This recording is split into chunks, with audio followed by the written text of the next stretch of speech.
रायगड, महाराष्ट्रासह देश विदेशातील ताज्या बातम्या पाहण्यासाठी मॅक्स इंडिया लाईव्ह चॅनलला सबस्क्राईब करा आणि बेल आयकॉन दाबायला विसरू नका.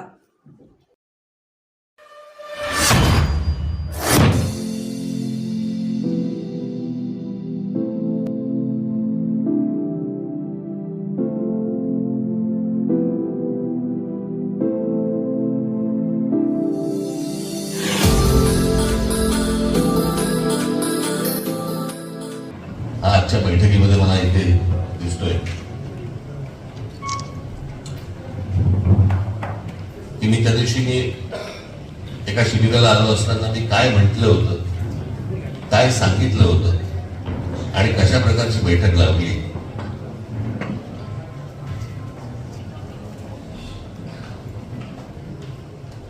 मला रायगड जिल्ह्यामधल्या पत्रकारांशी, फक्त पत्रकारांशी संवाद साधायचा होता. असू दे आता,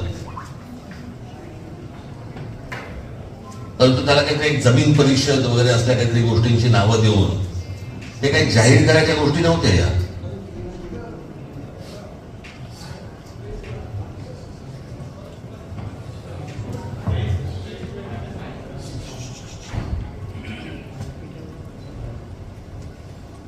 बाकीचे लोक कसे हुशारीने घुसतात कळलं का आपल्या राज्यामध्ये, याचा नीट विचार करा. आणि आपण किती बेसावतपणे, भोळसटपणे आपण वागतो, तुम्ही ह्याचा पहिला विचार करा.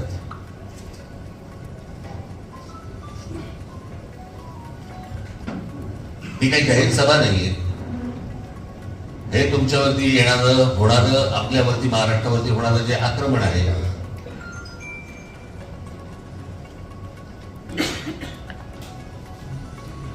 त्या सगळ्या गोष्टींच्या बद्दल म्हणून मला आपल्याशी चर्चा करायची होती, गप्पा मारायच्या होत्या, बोलायचं होतं. मी एकटा बोलतोय आणि तुम्ही काहीतरी ऐकताय, हे मला, हे अपेक्षितच नव्हतं मला.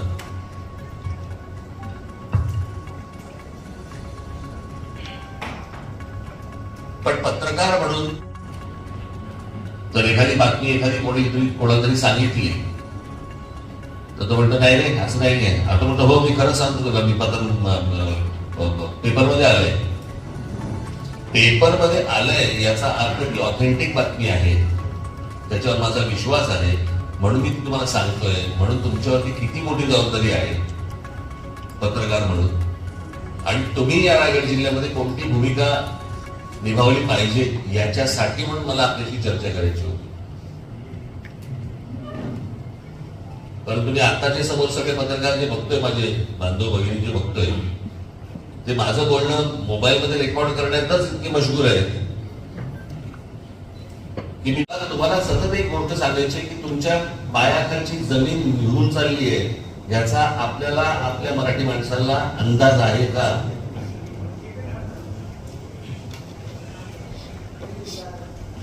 मी तुमच्याशी फार काय बोलायला आलो नाही. मी 10-15 मिनिटं, 20 मिनिटं तुमच्याशी बोलणार आहे.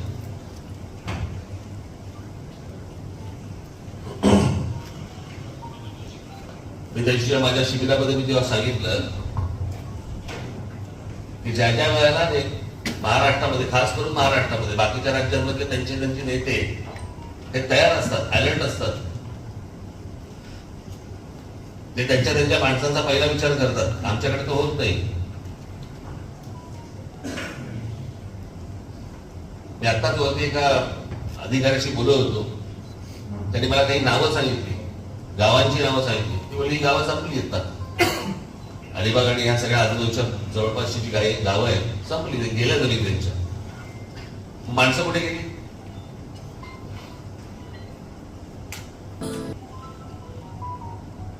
मी जे सतत सांगतोय, जर समजा तुमच्या पायाखाली जर जमीन नसेल, स्वतःच्या हक्काची जमीन नसेल, तर तुम्ही कुठलेही नागरिक नाही आहात.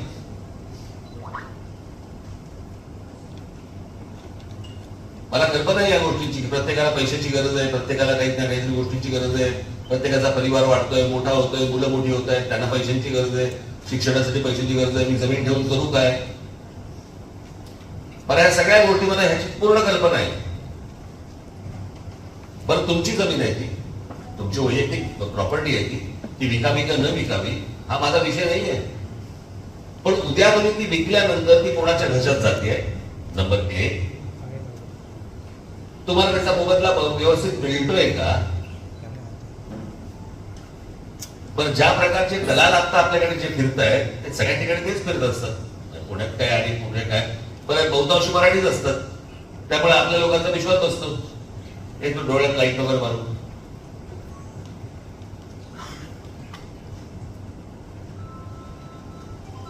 आणि हीच आपली माणसं उद्या समजा केंद्र सरकारचा राज्य सरकारचा एखादा प्रोजेक्ट येतो, तुमच्याकडे 1 रुपयामध्ये जमीन घेतली जाते आणि तोच मधला दलाल राज्य सरकार आपल्या भूमिपुत्राचे आहेत ना, मग ते हाताला न लागता तुमच्या ते पण पैसे तुम्हाला न मिळता तुम्ही जर देशोधडीला लागणार असाल त्या जमिनी हाताखालच्या काढून करायचं काय त्याचं?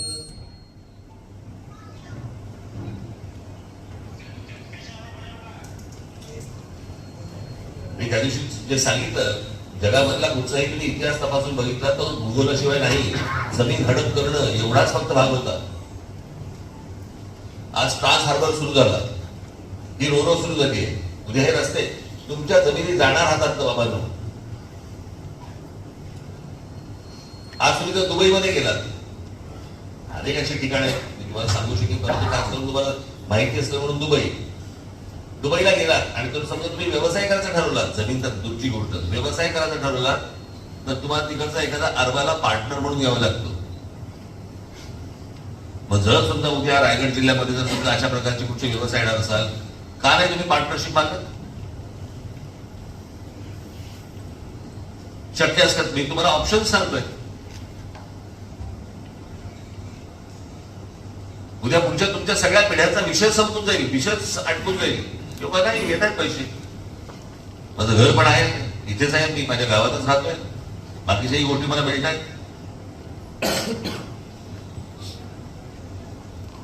आपल्या लोकांना महाराष्ट्रात, खास करून महाराष्ट्रात आपल्या लोकांना भानच नाही या गोष्टींचं. तुम्ही सहज माझ्या पत्रकार बांधवांना माझी विनंती, तुम्ही सहज आता जिथे रजिस्ट्रेशन होतात ना जमिनींचे, जाऊन बघा कोणाच्या नावावर जमीन निघाल्या. आता रायगड जिल्ह्यामध्ये अजून एक धोका म्हणजे तुमचं नेरळ माथेरानच्या पायथ्याशी जा, तिथे इमारती उभ्या राहत आहेत, कोण फ्लॅट घेतात जरा बघा. मराठी लोक आहेत का बघा त्याच्यात.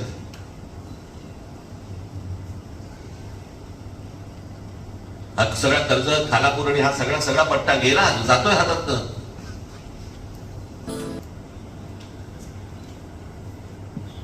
माझ्या इथे आलेल्या माझ्या महाराष्ट्र सैनिकांना, तरुणांना माझी हीच विनंती आहे, तुम्ही अलर्ट असलं पाहिजे, सतर्क असलं पाहिजे. हे काय माझ्या आजूबाजूला घडतंय. मी मागे एक उदाहरण ऐकलं होतं की स्वतःच्या भाषेसाठी, स्वतःच्या काय म्हणून एम्पायरसाठी किंवा स्वतःच्या सगळ्या गोष्टींसाठी माणूस कसा सजग असतो.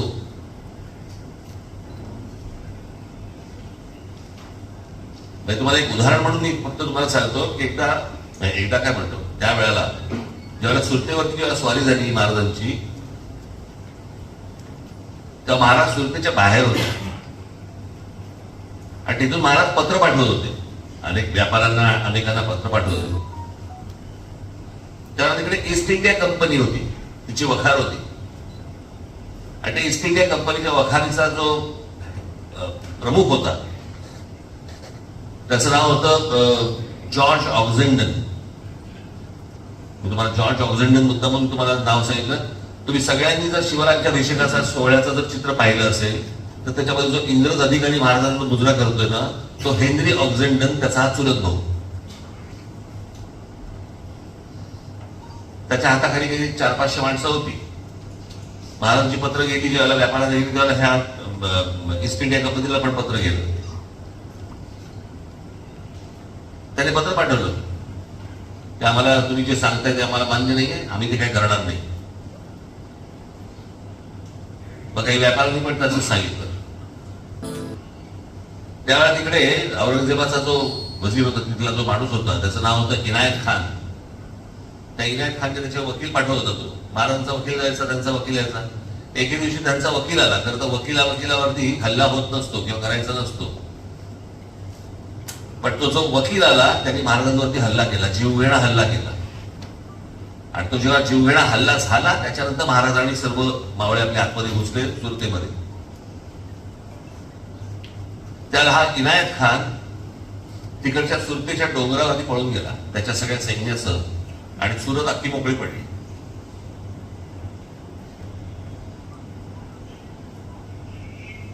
त्यावेळेला हा जो जॉर्ज ऑक्झेंडर होता त्याने तिकडे मार्चिंग केलं लोकांना भरोसा द्यायला, विश्वास द्यायला, ताकद द्यायला. त्याचं काय झालं नाही पुढे. मग ती लूटपेट झाली, सगळं निघून झालं. त्याच्यानंतर ती वार्ता पोहोचली वरपर्यंत. आणि मग औरंगजेबाचा अजून एक खास माणूस होता महमद खान म्हणून, त्याला इथे पाठवलं. तो जेव्हा आला इथे त्याला तो इनायत खान पण खाली उतरत होता, त्याला लोकांनी चपलांनी मारला. आणि मग त्यांनी महमद खानला सांगितलं की हा इंग्रज अधिकारी, या इंग्रज अधिकाऱ्याने आम्हाला बळी दिलं. त्या महमद खानने एक तलवार काढली त्याच्याकडची, सोन्या माणक्याने हिरा मोत्याने मढलेली, आणि ती तलवार त्याला दिली. तो हे काय आहे? तो नाही, तू म्हणे तू आमच्या माणसाने जे केलं नाही हे तू केलंस म्हणून तुला ही भेट देतोय मी. तो मला नको भेट. तो असा समज की आमच्या राजाने, बादशाने तुला ही भेट पाठवलेली आहे, ही भेट घे तू. आता मी जे वाक्य सांगणार आहे ना तुम्हाला, या सगळ्या कथेनंतरचे वाक्य ना, की माझा देश, माझी भाषा, माझ्या सगळ्या गोष्टी, माझी जमीन, त्याच्यासाठी माणसं कशी प्रामाणिक असतात की ज्याच्यातनं साम्राज्य मोठं होतं. त्या जॉर्ज ऑक्झेंडरने त्या महमद खानला सांगितलं, तुमच्या बादशाला जर आम्हाला काही द्यायचं असेल तर ईस्ट इंडिया कंपनीला इथे व्यापार करण्यासाठी 50% सवलत द्या.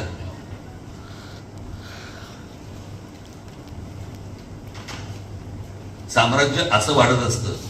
त्याला कोण तिकडे राणी असेल, राजा असेल, कोण असेल आपल्याला कल्पना नाही. त्याला माहिती नसेल हा इथे जॉर्ज ऑक्झेंडर नावाचा कुठे त्यांचा अधिकारी आहे. पण स्वतःचा झेंडा, स्वतःची जमीन, स्वतःची भाषा याच्यासाठी कोण कुठच्या ठिकाणी आलेला एक अधिकारी जेव्हा अशा प्रकारची गोष्ट सुनावतो. अरे तुम्ही तर महाराष्ट्रामध्ये जन्माला आलेले भूमिपुत्र, तुम्ही हा संपूर्ण हिंद प्रांत जर समजा आपण पाहिला तर या संपूर्ण प्रांतावरती अनेकांनी राज्य केली, मोगलांनी केली, ब्रिटिशांनी केली, सगळ्यांनी केली. पण इथे राज्य केलेला माणूस हा फक्त मराठा आहे, या महाराष्ट्राचा आहे. ज्यांनी राज्य केलं त्या राज्यकर्त्या मराठ्यांचा आज तुमच्या हाताखालची जमीन जाते. मला कल्पना आहे अचानक तुमच्या समोर येतात. आज सगळ्यात मोठा बर्बाद झालेला आहे, म्हणजे गेली माणसं गेली, वाहून गेली. त्याचं उत्तम उदाहरण म्हणजे पुण्याजवळचा हिंजवडी. ज्यावेळेला मुंबई पुणे एक्सप्रेस हायवे झाला, जमिनीला भाव आला, लोक फेकत गेले, पैसे फेकत गेले बाहेरचे. उद्ध्वस्त झाला माणूस.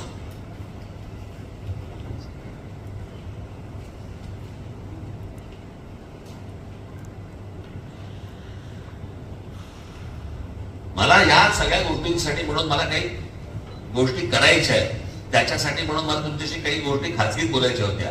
एक चॅनलचे कॅमेरे लावले, सगळेजण उभे.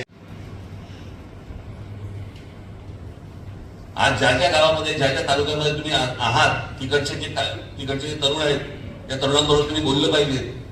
तिकडचे जमिनीचे व्यवहार करणारी जी माणसं आहेत त्यांच्यावर तुम्ही बोललं पाहिजे. इथे जर उद्योग निर्माण होणार असतील तर ते तुमचे पाहिजे. दुसरे येणार उद्योग थाटणार आणि तिकडे नोकऱ्या कसल्या करतायत.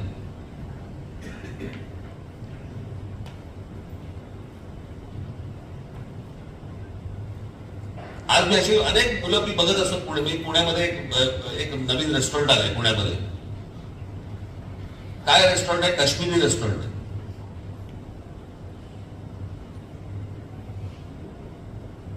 रेस्टॉरंट काश्मीरी आहे. त्याची जे जेवण बनवणारे शेफ आहेत ते काश्मीरी आहेत. मालक कोण आहेत? 2 जळगावची मुलं आहेत, मराठी मुलं आहेत. करतायत मुलं. मला असं वाटतं अशा प्रकारे जर समजा उद्या रायगड जिल्हा उभा राहणार असेल, मला आवडेल. ते तुमच्याकडे येत आहेत ना, मग ते येत असतील तुमच्याकडे तर ते तुमच्या टर्म्स वरती पूर्ण झालं पाहिजे, त्यांच्या टर्म्स वरती नाही. आणि ह्याचा पहिला परिणाम तुम्ही आज जा पनवेलला जा, काय पनवेलची हालत झाली बघा एकदा. कोण येते, कोण जाते, कोण राहते, कोण इमारतीमध्ये काय आहे, भाषा बदलली. उद्या आपल्या अलिबागची सगळ्या आजूबाजूच्या सगळ्या प्रदेशाची भाषा बदलायला लागणार, मराठी राहणार नाही. तुम्ही हळूहळू हिंदीत बोलायला लागणार.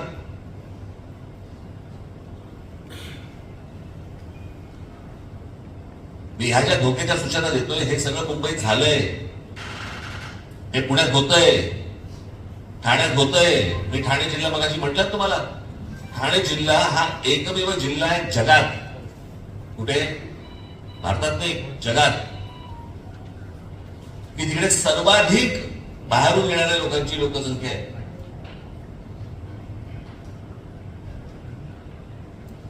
महाराष्ट्रामध्ये जे काही जिल्हे आहेत त्यातला एक ठाणे हा जिल्हा आहे ना. जसा रायगड जिल्हा आहे तसा ठाणे हा जिल्हा आहे ना.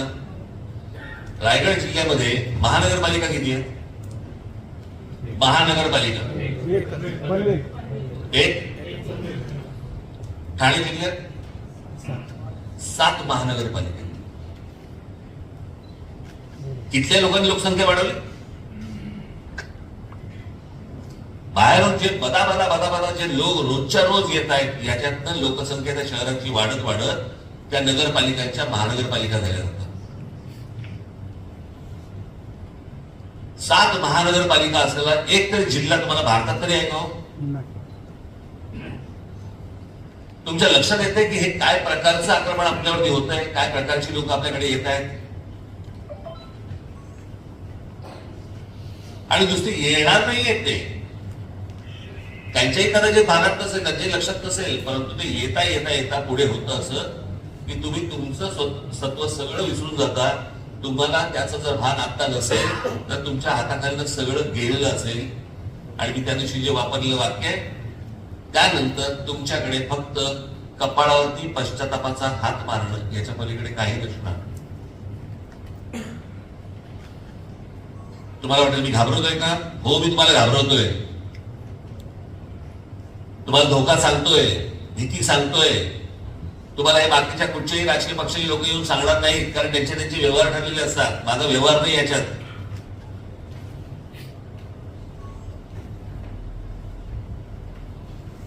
रायगड जिल्ह्यामध्ये येऊन सध्या एखादी कोणी मराठी उद्योजक जर उभे राहत असतील उभे करा, पण स्वतःच्या पायावरती धोंडा पाडून घेऊ नका. अजूनही हाताबाहेर परिस्थिती गेलेली नाही,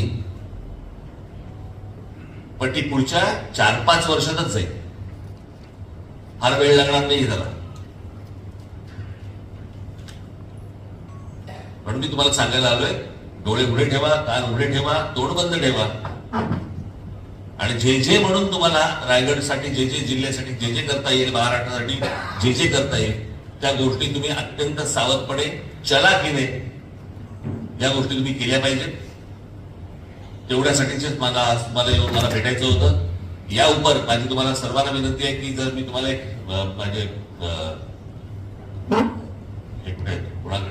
एक नंबर द्यायला,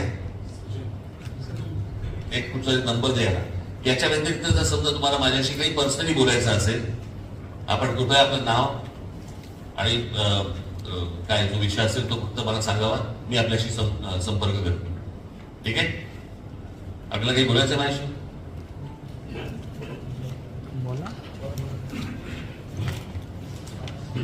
काही बोलायचंय? हा सर, रायगडमध्ये किंवा अनेक ठिकाणी जमिनी घेतल्या जातात. जमिनी घेण्यासाठी शेतकरी असल्याचा पुरावा द्यावा लागतो, मात्र अनेक परप्रांती असे लोक आहेत की ज्यांच्याकडे पुरावे नाहीत तरीही जमिनी त्यांच्याकडून भरमसाठ घेतल्या जात आहेत. तुम्हीच बघा ना, तुम्ही प्रश्न विचारताय का मला उत्तर सांगताय? हेच तुम्हाला सांगतो, हेच सगळे धोके आहेत ना.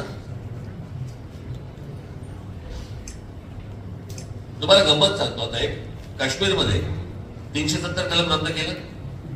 आता ते किती केलंय किती नाही केलंय, कोर्ट तिकडे जाते का नाही जाते का हा वेगळाच प्रश्न आहे.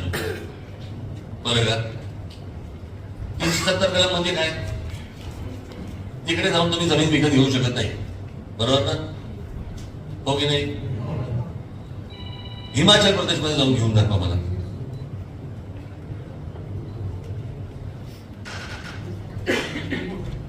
आसाम, मिझोराम आणि हे जे सगळे प्रदेश आहेत ना, तिथे जाऊन जमीन घेऊन दाखवा मला तुम्ही. आपल्याकडचे अंतर्गत असे अनेक राज्य आहेत की जर समजा तुम्ही तिकडे मोठा उद्योग थाटणार असाल तर ठीक आहे, पण जर छोटे छोटे काही गोष्टी करायला जाणार असाल सरकारकडनंच परवानगी मिळत नाही, महानगरपालिकांकडनंच परवानगी मिळत नाही. मला जो मागे बोलले होते ना स्थलांतर तो भारताचाच आहे, मग तो भारताचाच नागरिक आहे, मग तो आल्याने काय होतं, स्थलांतरितांचा कायदा एकदा वाचा जो भारताला लागू आहे. मला एका राज्यातून दुसऱ्या राज्यामध्ये जर समजा मला जायचं असेल आणि मी जाणार असेल तर मला तिथल्या स्थानिक पोलीस स्टेशनला पहिल्यांदा सांगावं लागतं की मी येतोय, मी इथे राहणार आहे, माझं असं असं काम आहे. हा जर समजा स्थलांतरितांचा कायदा जर समजा आपल्याकडे असून जर समजा वापरला जात नसेल तर तुमच्याकडच्या जमिनीत चालले आहेत. मी का आलोय आणि कशासाठी आलोय हा विषयच नाही.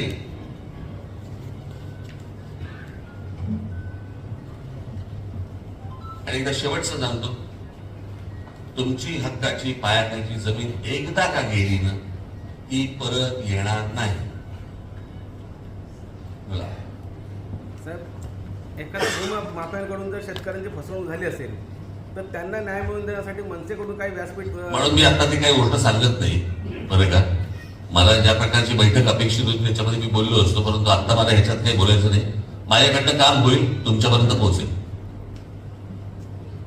एक महत्त्वाचा प्रश्न असा आहे की ज्या पद्धतीने या जमिनी संपादित होत आहेत या संदर्भामध्ये राज्य सरकार तुम्ही मराठीचा मुद्दा घेतला, खरंच उत्तम मुद्दा आहे, पण जे राज्यकर्ते आहेत तेही मराठीच आहेत, ते काही वेगळे नाहीये.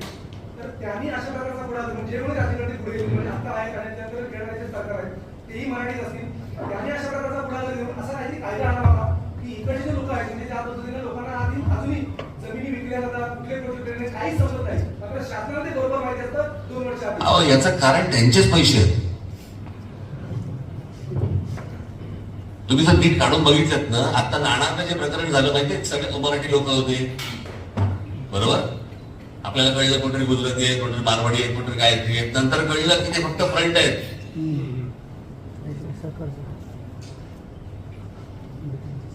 कुंपणा शेत खात आहे. म्हणून त्यांना सांगण्यात काय अर्थ नाही, म्हणून मी तुमच्याकडे आलो. तुम्ही नाणारचा मुद्दा उपस्थित केला, जेव्हा नाणारच्या मुद्द्यावर पत्रकारांनी बातमी केली त्याचा ते खून करण्यात आलं, तर मागण्यात आलं. त्यानंतर पत्रकारांच्या मागे कोणी उभं राहिलं नव्हतं, पण जेव्हा पत्रकार बिल्डरच्या किंवा जमिनी व्यवहारासंदर्भातल्या बातम्या येतात तेव्हा मी तुम्हाला बातम्या टाका सांगत नाहीये. मी तुमच्या वर्तमानपत्रांमध्ये आणि चॅनलवरती या प्रकारच्या बातम्या टाका याच्यासाठी मी आलेलो नाही. तुम्ही पत्रकार आहात, लोकांचा तुमच्यावरती पत्रकार म्हणून विश्वास आहे, लोकांशी बोला. मी बातम्या टाकण्यासाठी नाही सांगत तुम्हाला. खरं तर बातम्या टाकूच नये, आजच्या बैठकीची बातमी खरं तर टाकू नये, पण यांच्यात कुठे पेशन्स तेवढा. ते गेलं पण असणार, चालू पण असणार तिकडे, बघ बघ बघ बघ बघ लगेच लगेच लगेच बघ बघ बघ चालू असणार तिकडे. कळलं का? एक शेवटचा मुद्दा आहे, त्याचा एक अत्यंत गंभीर मुद्दा आहे, तुम्ही प्रॉपर माझ्या डोळ्यामध्ये बघितलाय. जमिनी संदर्भामध्ये ज्या पद्धतीने आपण जमिनी विक्री केली जाते, म्हणजे लोक विकतायत असा एकंदरीत दान आहे. ही पेंट कप्प्यामध्ये राहतो, पेंटच्या प्रॉपर्टीमध्ये मोठ्या प्रमाणामध्ये खारपुटी आहे, म्हणजे जे अरबी समुद्राला लागणारे उपळले आहेत, पातळगंगा असो वगैरे, या नदीला लागून एक खारबंदिस्ती आहे. ती खारबंदिस्ती जाणीवपूर्वक रासायनिक 2 वेळा फोडली जाते, जेणेकरून त्या खाडीतलं पाणी त्या शेत जमिनीमध्ये जावं आणि शेत जमिनी नेस्तनाबूत करण्याचा हा शासनाच्या खारभूमी उद्योगाचा उद्योग आहे. तर या संदर्भामध्ये खारभूमी संदर्भात तुम्ही एक लेटर किंवा पर्सनली काहीतरी त्यांना इन्स्ट्रक्शन करा असं वाटतं. नक्की कर. सर, तुम्ही दुबई म्हटलं, सर मगाशी मुद्दा सांगितला की तिथे जर आपल्याला काय करायचं असेल तर स्थानिक पार्टनर घ्यावा लागतो, तर मग आपल्याकडे तसे नियम आणि सरकारने काय करू नये. म्हणजे महानगरपालिकेचे कॉन्ट्रॅक्टर असतील किंवा उद्योग असतील तर तिथे एखादा मराठी तिकडचं अरब आणि अरब पार्टनर नाही होत. आपल्याकडे परब आणि परत नाही होऊ शकत. परत वाटते आणि परत होऊ शकतो ना सर. ठीक आहे. प्रदूषणामुळे सगळ्यात मोठा फटका जो आहे तो म्हणजे संपूर्ण वातावरणावर मी आता जेवढं सांगितलं तेवढं खरं नाही.